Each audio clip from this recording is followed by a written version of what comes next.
Assalamualaikum warahmatullahi wabarakatuh. Nama saya Siti Armina Sibuan dari kelompok 1.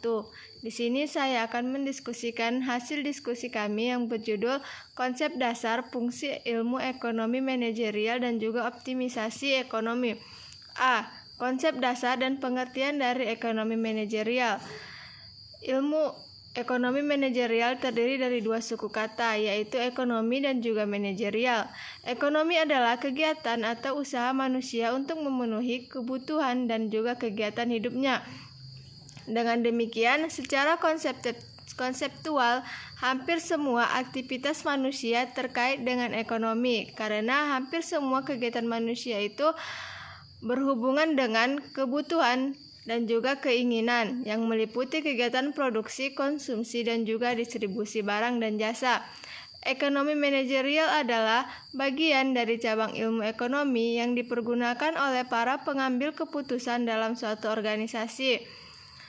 Selain bertujuan memberikan kerangka kerja untuk mengambil keputusan, ekonomi manajerial juga dipergunakan dalam menganalisis keputusan-keputusan yang telah dilakukan. Ekonomi manajerial disebut pula ekonomi mikro terapan.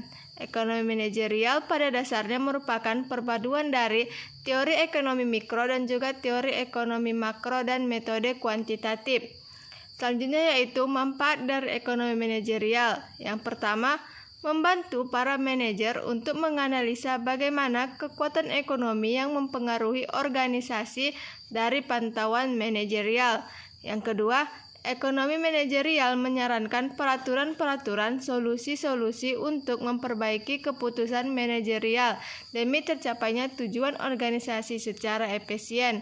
Yang ketiga, memberikan aturan penetapan harga dan kekuatan yang menginginkan perusahaan mencapai tujuan dan juga pertumbuhannya. Selanjutnya, ruang lingkup dari ekonomi manajerial. Untuk memahami konsep-konsep ekonomi manajerial dapat dilihat dari hubungan ekonomi manajerial dengan ilmu ekonomi, bagaimana hubungan antara ilmu ekonomi manajerial dan juga ilmu mengambil keputusan. Juga harus mengetahui bagaimana hubungan antara ilmu ekonomi manajerial dengan studi administrasi bisnis. Selanjutnya, saya akan menjelaskan bagian C, tujuan dari ilmu ekonomi manajerial. Yang pertama, sebagai alat evaluasi. Hal yang C, tujuan dari ilmu ekonomi manajerial. Yang pertama, sebagai alat evaluasi.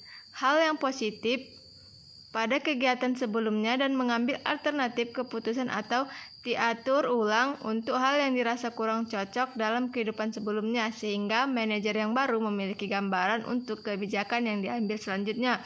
Yang kedua, membantu manajer dalam menyelesaikan masalah, misalnya kondisi pasar yang berubah-ubah, menentukan tingkat harga pada saat produk keluar, teknik pemasaran, dan juga keuntungan agar lebih efisien. Ekonomi manajerial juga bertujuan sebagai mengatur keuangan. Dengan adanya ekonomi manajerial, kita dapat mengatur jalannya sistem keuangan, baik pengeluaran maupun pemasukannya. Di sini perlu diidentifikasi biaya-biaya yang sekiranya penting agar digunakan seefisien mungkin dan menghindari biaya-biaya yang tidak perlu.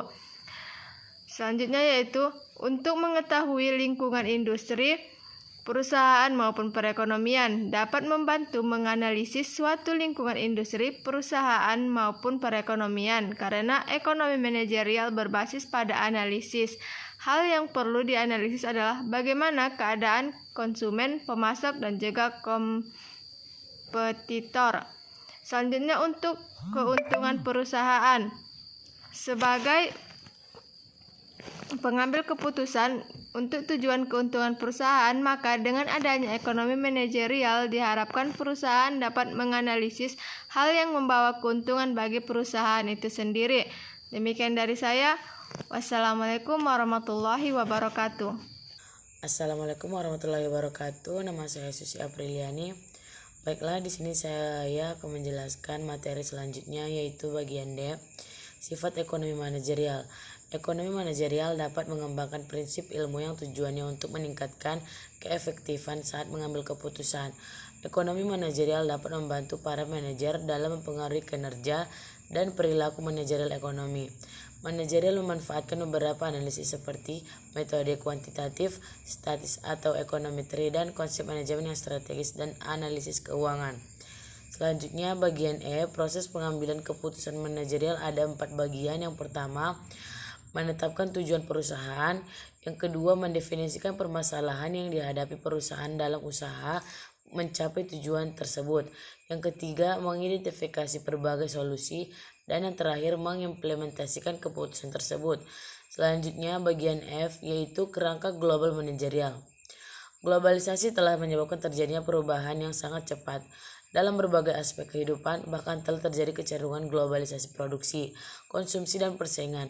Banyak perusahaan domestik yang membeli atau mengimpor bahan baku dari luar negeri, misal aksesoris seperti dari Cina, manik-manik dari Taiwan, dan sebagainya. Banyak produk yang kita konsumsi dihasilkan dan diimpor dari negara lain. Misal kita membeli mobil Toyota Jepang, jam tangan Swiss, tas Gucci Amerika, keramik Italia, dan sebagainya. Demikian presentasi dari saya. Assalamualaikum warahmatullahi wabarakatuh.